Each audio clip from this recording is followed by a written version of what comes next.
목사님 말씀 전해 주시겠습니다.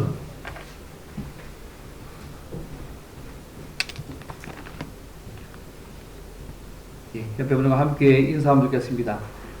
주님만 따라가며 삽시다.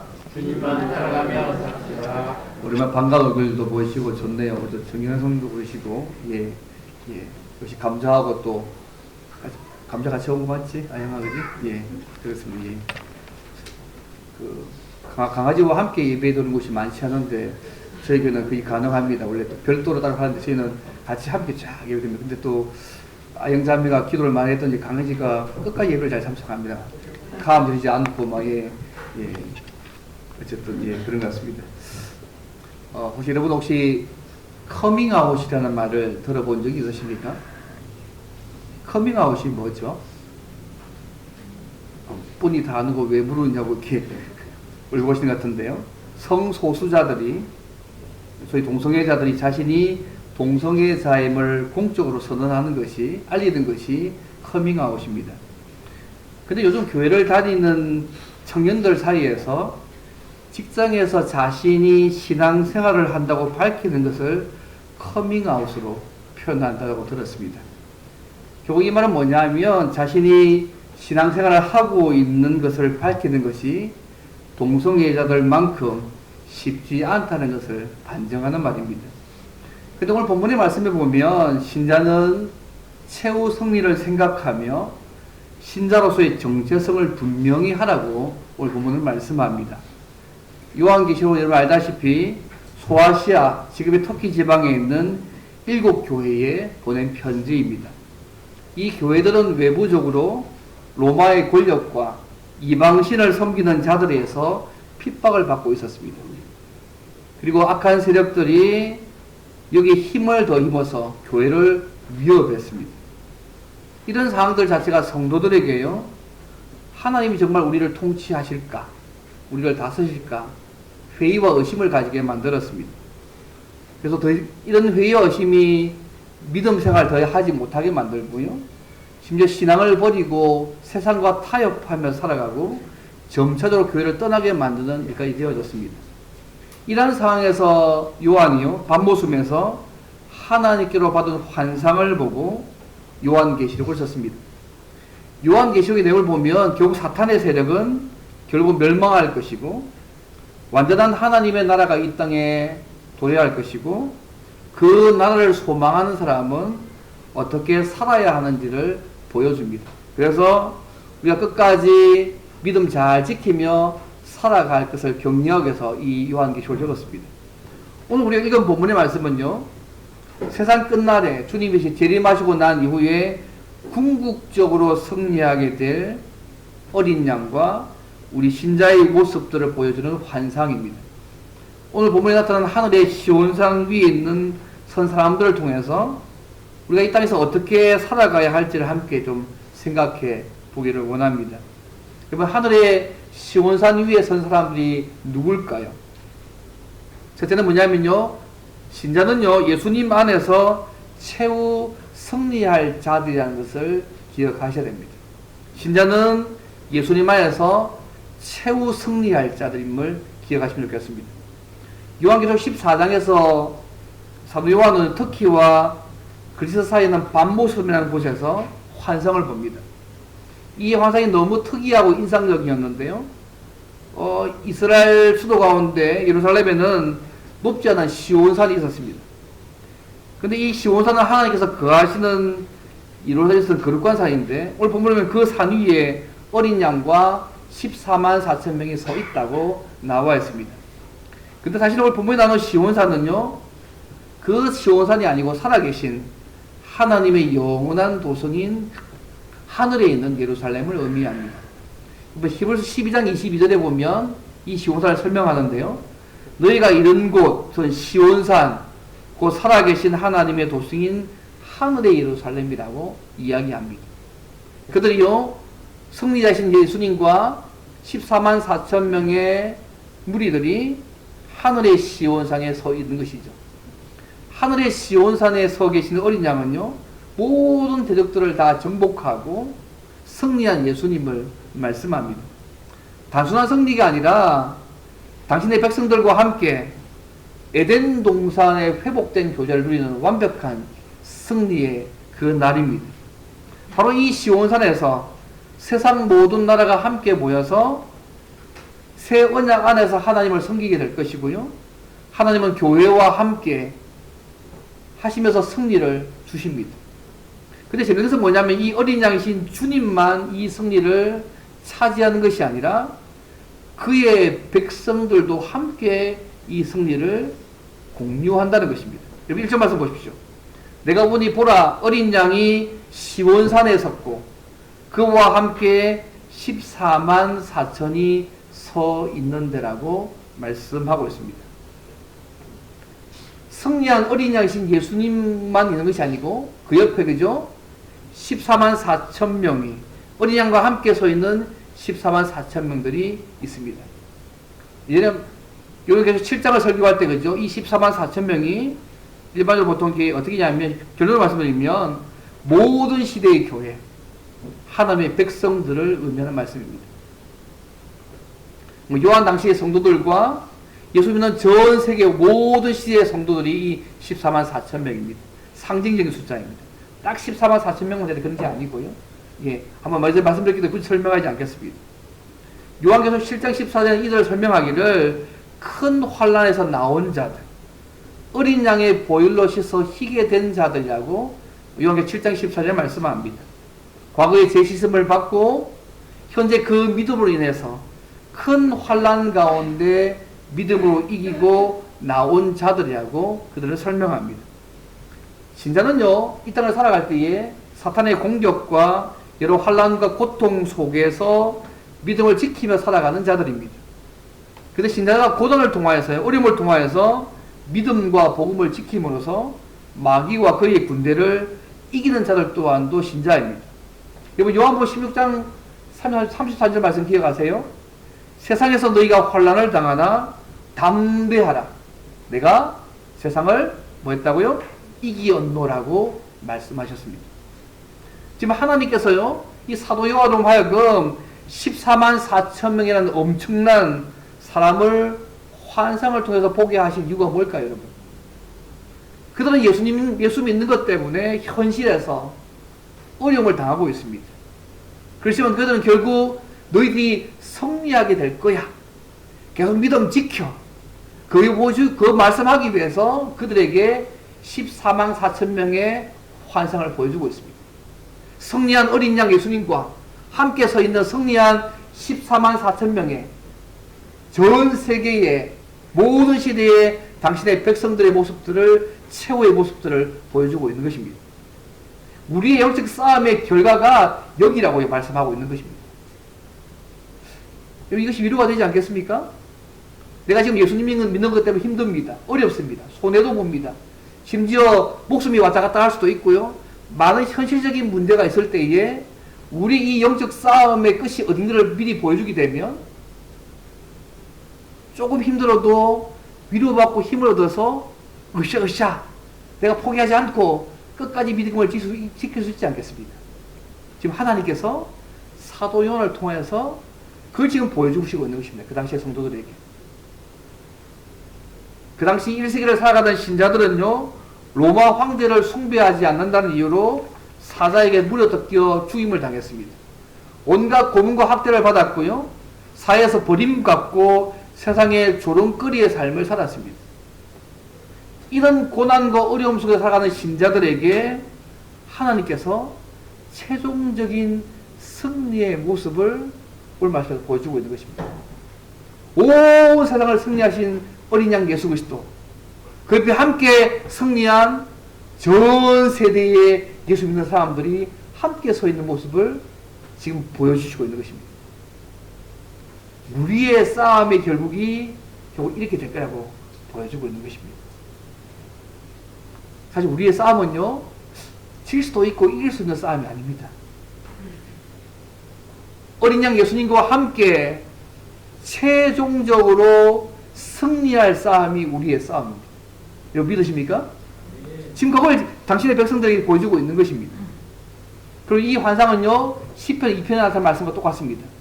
내가 나의 왕을 시온산에 세웠다는 소위 시편 2장 6절의 말씀처럼 승리하신 어린 양신 그 예수님께서, 만유의 주이시고 만왕의 왕이신 그 예수님께서 교회인 14만 4천명과 함께 시온산에 서 계시고 있는 모습들을 보여주고 있는 것입니다. 모든 나라와 민족이 반대해도 하나님은 예수님을 승리의 왕으로 세워서 당신의 나라를 세워 가실 것입니다. 그것이 오늘 우리가 살아가는 믿음의 중요한 결과입니다. 근데요, 이 시온산에 있는 많은 사람들이 서 있는데 자세히 보니까 14만 4천 명의 각자의 이마에 오늘 읽어보시면 어린 양과 그 하나님의 이름이 새겨져 있다고 말씀하고 있습니다. 읽어보십시오. 그들의 이마에는 어린 양의 이름과 그 아버지의 이름을 쓴 것이 있더라고 말씀하고 있습니다. 주님만 승리하신 것이 아니고요, 신자인 우리도 함께 승리하게 될 것입니다. 근데 이 14만 4천 명의 이마에 어린 양의 이름과 그의 아버지 이름이 써져 있는데, 이것은 예수님과 아버지 하나님께서 이들을 보호하시고 그들을 소유하셨다는 겁니다. 그들은 예수님과 하나님의 소유, 내 그들을 철저히 책임지고 보호할 거야, 그 의미를 담고 있습니다. 그들은 예수님과 하나님께 속힌 자이기 때문에 그 하나님께서, 그 주님께서 끝까지 책임지시고 보호하실 것을 말씀하는 의미입니다. 그래서 오늘 본문의 4절 말씀은 이렇게 나와 있잖아요. 그들은 사람 가운데서 속량함을 받아서 하나님과 어린 양에게 속한 자들이라고 4절에서 말씀하고 있습니다. 그들은 어린 양의 피로, 예수님의 피로 속량함을 받은 자들입니다. 요한계시록 14, 12절에 보면 그들은 하나님의 계명과 예수님에 대한 믿음을 지키는 자라고 말씀을 하고 있습니다. 요한계시록 13장에 보게 되면 짐승이 불신자들을 인치는 장면이 나옵니다. 오른손이나 이마에 표를 받게 하죠. 그와 대조적으로 이 14만 4천 명은 하나님께, 주님께 속해가지고 그분의 소유고 그분의 보호를 받는 그분의 백성임을 이야기하고 있습니다. 요한 당시, 그 당시의 성도뿐만 아니라 온 전 시대의 모든 성도들이 하나님의 소유고 하나님의 보호를 받는 당신의 백성입니다. 언제까지요? 주님 나라 갈 때까지. 여러분 믿으세요? 우리가 우리를 지키는 것보다 더 확실한 게 있잖아요. 하나님과 주님이 우리를 소유 삼으셔서 우리를 지키고 보호하셔서 최후 승리의 자리까지 가게 하시던 그만큼 더 확실한 게 어디 있겠습니까? 그죠? 오늘 우리 영적 싸움의 중요한 내용들입니다. 지금 우리도 영적으로 우리 또한도 이 14만 4천 명 안에 들어 있습니다. 믿으시죠? 예, 믿어 있습니다. 주님의 소유로 주님의 보호를 받으면서 주님 나라 갈 때까지 이 땅에서 주님과 교제하면서 동행하며 살아가고 있는 모습이 오늘 우리 신자의 모습입니다. 이제 우리가 예수님 안에서 받았던 우리의 놀라운 특권과 은혜입니다. 여러분, 하늘의 시온산 위에 그 사람들은요, 예수님 안에서 최후로 승리할 자들이 바로 우리입니다. 그걸 오늘 우리에게 보여주고 있는 것입니다. 그때 갑자기 하늘에서요, 천둥, 큰 우레 소리와 폭포수 같은 맑은 물소리 같이 웅장한 천상의 소리, 오케스트라의 연주 소리가 들립니다. 마치 금은고 소리처럼 들린다고. 여기는 하프처럼 소리 들린다고 나와 있습니다. 2절 말씀입니다. 이 많은 소리가요, 폭포 소리하고 같습니다. 이번 나이아가라 폭포에 가보셨습니까? 자꾸 안 가본 사람은 자꾸 갔다 물으면 기분 나쁜데, 그죠? 언젠가 갈 건데 자꾸 저도 아예 안 가봤습니다. 저도 살짝 봤는데, 예, 나이아가라 폭포에 가게 되면 1초에 150만 갤론이 물이 떨어집니다. 그리고 379촌이 떨어진다고 합니다. 그때 나는 소리가 얼마나 큰지 소연하기를 트럼펫 7만 6천 개를 동시에 불 때에 나는 소리가 그 소리 크기가 같다고 합니다. 근데 지금 하늘의 소리가 그죠? 맑은 물소리 같다. 이 말이 뭐냐면 폭포 소리, 이런 소리 같다는 거죠. 우리가 큰 소리가 함께 음악 소리와 함께 들리는 것입니다. 이 14만 4천 명이요. 14만 4천 명이 하늘에 있는 하나님의 보좌와 그 보좌 주에 있는 네 생물과 그 보좌를 둘러싼 24명의 장로들 앞에서 새 노래를 부르고 있습니다. 3절 말씀입니다. 여러분 어떤 새 노래를 부를까요? 나 같은 죄인 살리신 할까요? 승리한 승전가의 노래를 부릅니다. 이 승리는 오늘 보면 속량함을 받은 교회만 예수 믿는 사람들만 알고 부를 수 있는 독특한 노래임을 본문이 말씀합니다. 여러분 3절 말씀 보십시오. 땅에서 속량을 받은 14만 4천 외에는 밖에는 능히 이 노래를 배울 자가 없더라고 말씀합니다. 하나님의 구원의 은혜를 맛본 자만이 그분의 보호하심과 인도하심 때문에 끝까지 최후의 승리를 맛본 자만이 부를 수 있는 새 노래입니다. 일반적으로 성경에서 새 노래가요, 언급될, 구약에서 언급될 때는 보통 하나님의 승리를 내용하는 내용이고요. 아니면 하나님의 창조의 사역을 그 주제로 보통 담습니다. 새 노래 얘기할 때. 그렇다면, 지금 생각해보세요. 14만 4천 명, 더 많은, 세월 수 없이 많은 온 세계에서 어떤 세계 최대의 관현악단과 합창단이 함께 모여서, 그죠? 예, 함께 악기 소리와 함께 찬양하는 모습을 생각해 보십시오. 이 승리한 이 새 노래가요, 우리가 하나님 앞에서 부를 우리의 노래입니다. 이는 구원받은, 속량함을 받은 예수 믿는 사람들만, 교회만 알고 부를 수 있는 영광스러운 노래입니다. 여러분, 어떤 노래 불렀을까요? 아마 그들은 오늘 보물 찬양처럼 하나님과 어린 자신 예수님의 구원에 대해서 찬양했을 것입니다. 그분의 보호와 인도하심과 그분의 그 위엄을 함께 찬양하셨을 겁니다. 그래서 그분의 놀라신 은혜들 그 가운데 찬양했을 것입니다. 이것이 우리가요, 예수 믿고 나서 주님을 믿으면서 마지막 날 세월 하나님 앞에 섰을 때 우리의 모습입니다. 여러분, 이 모습을 왜 보여주겠습니까? 어렵고 힘든 가운데 예수 믿는 것 때문에 어렵고 핍박받고 손해보고 죽음도 왔다 갔다 하고 생계도 왔다 갔다 하고 그런 그들에게 왜 이걸 보여주고 있겠습니까? 포기하지 마라. 끝까지 믿음 지키고 끝까지 하나님 바라보면서 너희는 하나님의 소유고 주님의 소유기 때문에 그분이 지키고 보호하셔서 그 최후의 승리 자리로 가게 할 것이니까 그 주님 바라보면서 소망 갖고 위로 갖고 끝까지 믿음을 지키는 얘기 아니겠습니까? 그것이 그들에게만 필요한 걸까요? 오늘 이 땅을 살고 있는 저와 여러분에게도 필요한 환상의 메시지가 아닙니까? 여러분, 2026년 새해가 시작되었습니다. 여러분, 세상이 어떻게 굴러갈 거라 생각하십니까? 많은 미래학자들이 많은 얘기 해도 분명한 한 가지는 이 세상은요, 예, 주님의 재림으로 이 세상은 주님 앞에서 끝이 날 것입니다. 우리 모두는 승리하신 어린 양신 주님과 함께 최후의 승리자로서 그분 앞에 서서 새 노래로 찬양하게 될 날이 오게 될 것입니다. 그 날을 바라보면 여러분, 이 땅의 삶 좀 살만하지 않겠습니까? 사랑하는 성도 여러분, 우리는 하늘의 시온산 위에 설 자로서 예수님 안에서 이미 승리한 자이고 영원히 승리할 자입니다. 신자가 사탄의 공격과 여러 환난과 고통 속에서도 믿음을 지키며 살아가는 자가 우리들입니다. 신자는 어떤 어려움과 고통을 속에서도 믿음과 복음을 지킴으로 마귀를 이기는 자들입니다. 요즘 오늘도 전 세계 신자들이요, 예수 믿는다는 그 이유 때문에 직장에서, 사회에서 여전히 손해와 박해와 많은 어려움을 당하고 있습니다. 우리 또한도 우리가 예수를 믿고 예배드리고 복음을 전하는 이유만으로 그렇게 할 가능성이 많이 있지 않습니까?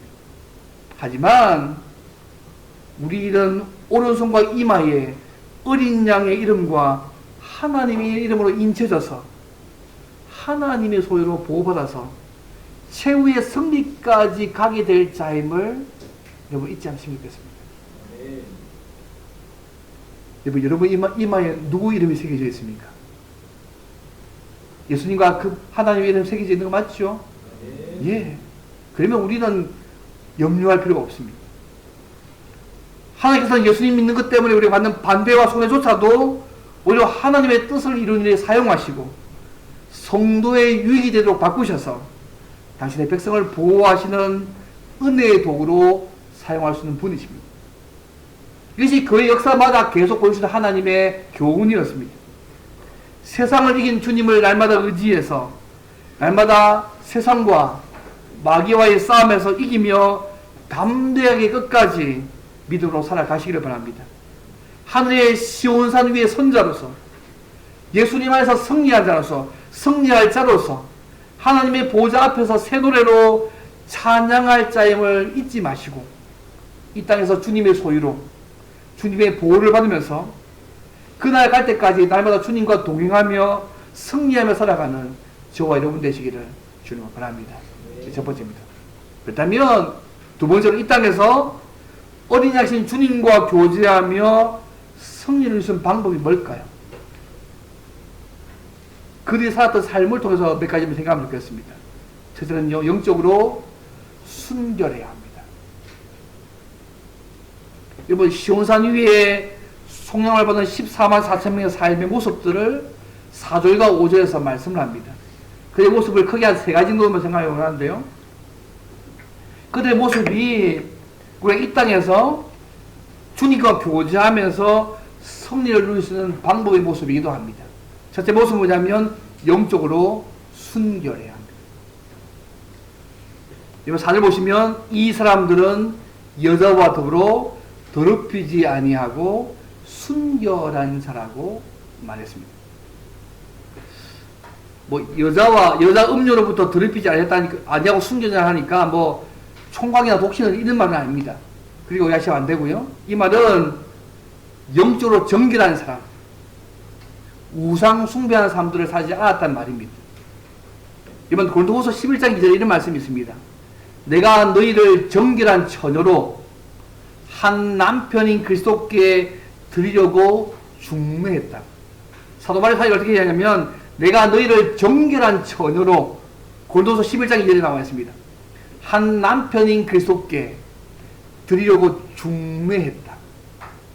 우리가 복음을 전하는 이 일을, 그죠? 우리를 정결한 처녀로 남편인 그리스도께 중매한 일로 그렇게 재밌게 표현했습니다. 이분들은요, 야고보의 4장 4절 말씀처럼 세상과 벗된 삶을 피한 자들입니다. 요한에서 2장 15절 말씀처럼 세상이나 세상에 있는 것들을 사랑하는 것을 거스려서 산 사람들의 모습입니다. 근데 이들의 순결과 반대의 모습이 뭐냐면요, 계시록 4장 14장 8절부터 10절에 나와 있는데 배교와 우상 숭배를 상징하는 음행입니다. 소위 짐승과 연합이죠. 사탄과 연합입니다. 마땅히 비난받아 받는 삶의 모습입니다.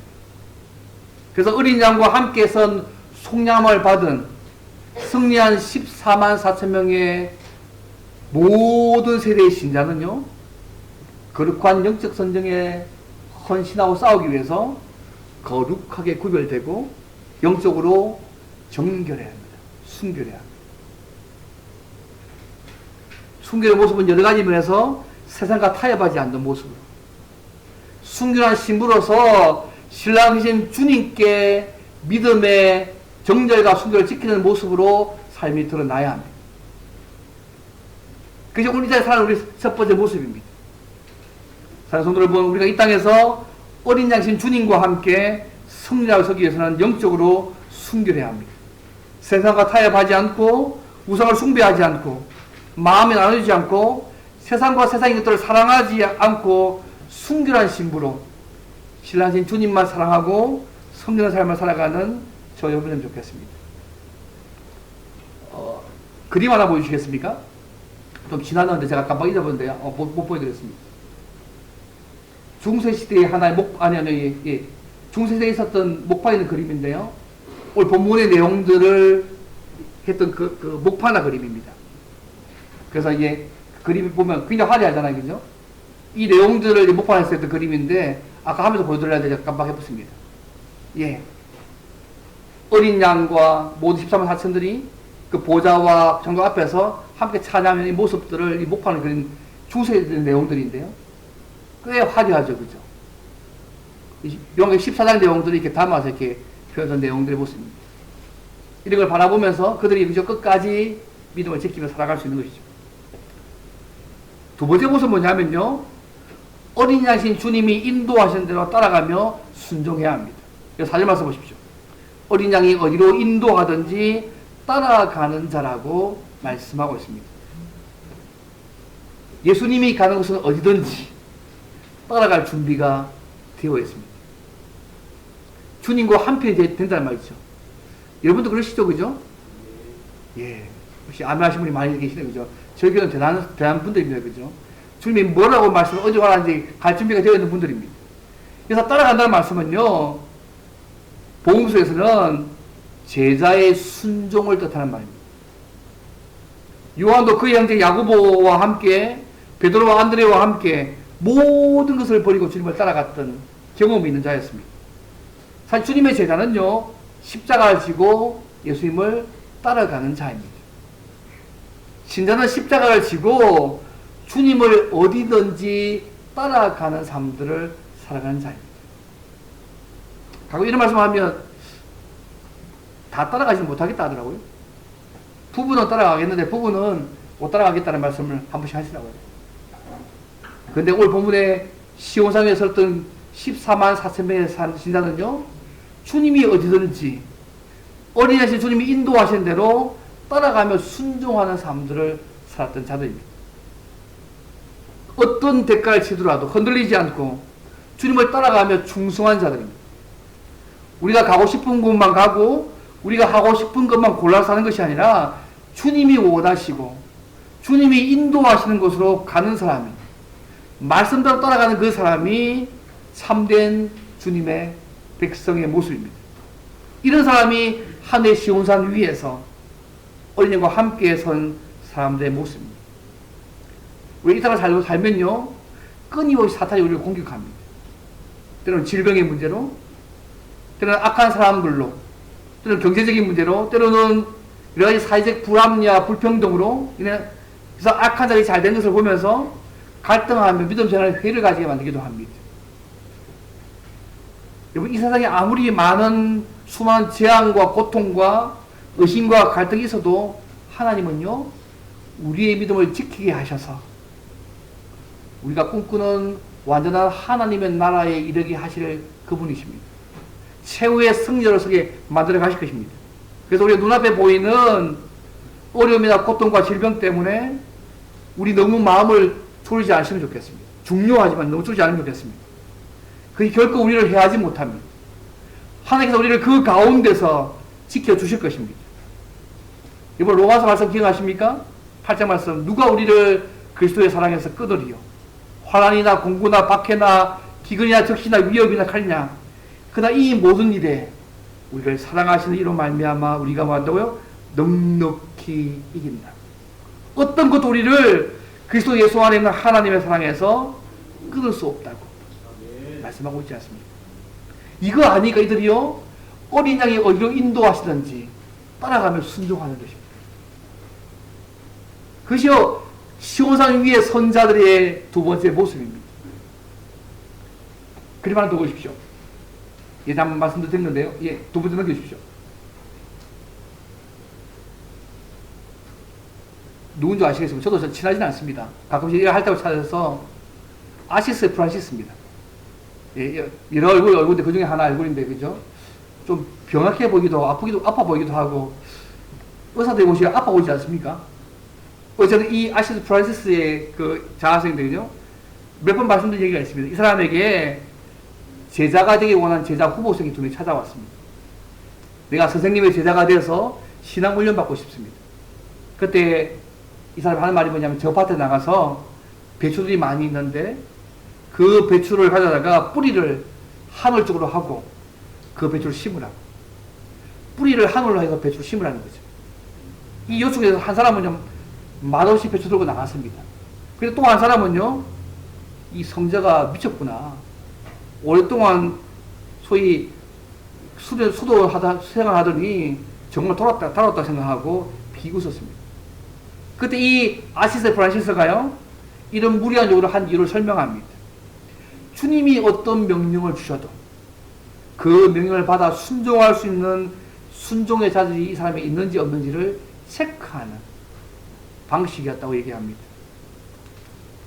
극단적인 이야기는 하지만요, 주님이 어디로 인도하시든지 하나님의 어떤 말씀에도 순종할 준비가 되어 계시면 좋겠습니다. 하나님의 은혜가 필요하고 성령의 도우심이 필요합니다. 그래서 그분이 도우시면 그분이 어디로 인도하시든지 그분의 어떤 말씀에도 우리가 순종할 수 있는 힘과 은혜를 우리에게 다해 주실 것입니다. 그래서 우리 마음속에 그런 마음이 준비되기 시면 좋겠습니다. 근데 시온산 위에 선 거룩한 자의 모습은요, 어린 양이 어디로 인도하든지 따라가고 순종하는 자였습니다. 자, 성도 여러분, 신자는 세상을 따라가지 않고 아무리 손해가 크더라도 세상의 가치와 타협하는 사람이 아닙니다. 세상의 헛된 영광과 가치관을 따르지 않고 하나님의 말씀을 지키며 주님에 대한 믿음을 굳게 지키는 자입니다. 이것이 어린 양이 어디로 인도하든지 따라가는 자의 삶의 모습입니다. 우리는 어린 양이신 주님이 어디로 인도하든지 따라가며 자기 십자가를 지고 주님의 말씀대로 살아가는 자임을 잊지 마시고 영원한 하나님 나라의 백성으로 끝까지 인내하며 믿음의 길을 걸어가는 저 여러분들이 좋겠습니다. 마지막 세 번째 모습, 입에 거짓이 없고 흠이 없어야 합니다. 5절 말씀 보시면 그 입에 거짓말이 없고 흠이 없는 자들이라고 말씀하고 있습니다. 이 사람들은 거짓말을 할 줄 몰랐습니다. 흠이 없다, 소위 죄가 없다는 말이 아니고요, 거룩한 사람이었다는 말입니다. 여러분, 주님을 따라가는 자는요, 주님을 닮아가는 자입니다. 여러분, 이 말씀을 보면 이사야 53장의 말씀은요, 우리를 위해서 죽으시고 그 어린 양 예수님께서 거짓말이 없고 흠이 없으신 메시아신 어린 양의 모습을 닮은 표현이거든요. 이사야 53장에 주님을 이렇게 묘사합니다. 그분은 거짓말이 없고 흠이 없으시다. 근데 주님을 따라가는 자는 그 주님을 따라갈 뿐만 아니라 그 주님을 닮아가는 자임을 오늘 본문이 말씀하고 있습니다. 당신의 백성들은요, 마귀의 자들과 다릅니다. 진실한 사람들입니다. 하나님의 말씀을 정확하게, 꼼꼼하게, 과장을 하지 않고 대충 한 것 없이, 분명 없이 전하는 사람들입니다. 어쩌면서 거짓말은요, 창조주 하나님 대신에 피조물에게 영광을 돌리는 그런 거짓연 아니겠습니까? 이 당시에 다시 보면, 문명 보면요, 이 당시에 거짓말하지 않는 것은 뭐냐면, 성도들이 짐승과 그의 선자가 믿음을 타협하고 우상 숭배하도록 거짓말 따르도록 박해하는 그 상황 가운데 속에서 끝까지 주님에 대해서 성실하게 적응하고 믿음을 지키는 삶을 살아갔던 얘기입니다. 그리고 12절에 이렇게 말씀하잖아요. 그들은 하나님의 계명과 예수님에 대한 믿음을 지키는 자라고 그렇게 표현하고 있습니다. 말씀뿐만 아니라 그 말씀을 지키며 살아가는 사람들을 살아갔다고 말씀합니다. 말씀을 맺겠습니다. 사랑하는 성도 여러분, 신자는 하늘의 시온산 위에 주님과 함께 승리로 서 있을 사람들입니다. 우리는 예수님 안에서 승리한 자이고 영혼이 승리할 자임을 잊지 않으시면 좋겠습니다. 세상의 헛된 영광과 가치가 따르지 말고 그분의 말씀을 지키며 주님께 대한 믿음을 굳게 지키며 살아가는 자가 우리입니다. 예수님을 믿는 것 때문에 우리의 삶에 손해가 있고 어려움이 있고 때로는 반대가 있다 할지라도 하나님 그런 반대와 손해조차도 당신의 뜻을 이루는 데에 사용할 수 있는 분이시고요, 당신의 백성을 보호할 수 있는 은혜의 도구로 사용할 수 있는 그런 하나님이 우리 하나님이십니다. 그래서 사탄의 공격과 이런 어려움과 손해와 고통 속에서도 끝까지 믿음과 복음을 지키면서 살 뿐만 아니라 세상을 이긴 주님 의지에서 날마다 세상과 마귀와의 싸움에서 이기며 살아가시기를 바랍니다. 주님의 궁극적인 승리와 구원을 새 노래로 부르면서 찬양해야 될 그 날들을 잊지 마시고 이 땅에서 영적으로 순결하고 진실하고 정결한 사람들을 사셔야 합니다. 입술에 파수꾼을 세우고 흠이 없는 거룩한 삶들을 살아내셔야 합니다. 주님이 재림하심에 이루어질 완전한 그 승리를 날마다 바라보면서 어린이 하신 주님이 어디로 인도하시든지 따라가면서 기쁨으로 순종하는 삶들을 살아가시기를 바랍니다. 그래서 이런 놀라운 복과 은혜를 날마다 주님을 찬양할 뿐만 아니라 그분과 교제할 뿐만 아니라 아직까지 그 주님을 알지 못하는 수많은 영혼들에게 우리의 말과 삶으로 날마다 증거하며 살아가는 저와 여러분이 되시기를 주님을 바랍니다. 이제 함께 기도하면 좋겠습니다. 하나님, 우리를 예수 안에서 최후 승리할 자로 예수 안에서 받으셔서 감사합니다. 우리를 인치셔서 소유하셔서 보호하셔서 그 나라에 가게 할 것인데 그 날 바라보면서 이 땅에서 정결하게 살게 도와주시고 주님이 어디로 인도하시는데 따라가며 순종하며 살게 도와주시고 또 흠이 없게 살게 만드실 뿐만 아니라 그런 우리의 삶을 통해서 이 주님을 날마다 증거하며 살아갈 수 있도록 도와달라고 이 시간 주님 앞에 한번 찾아달라고 성서 함께 기도하겠습니다.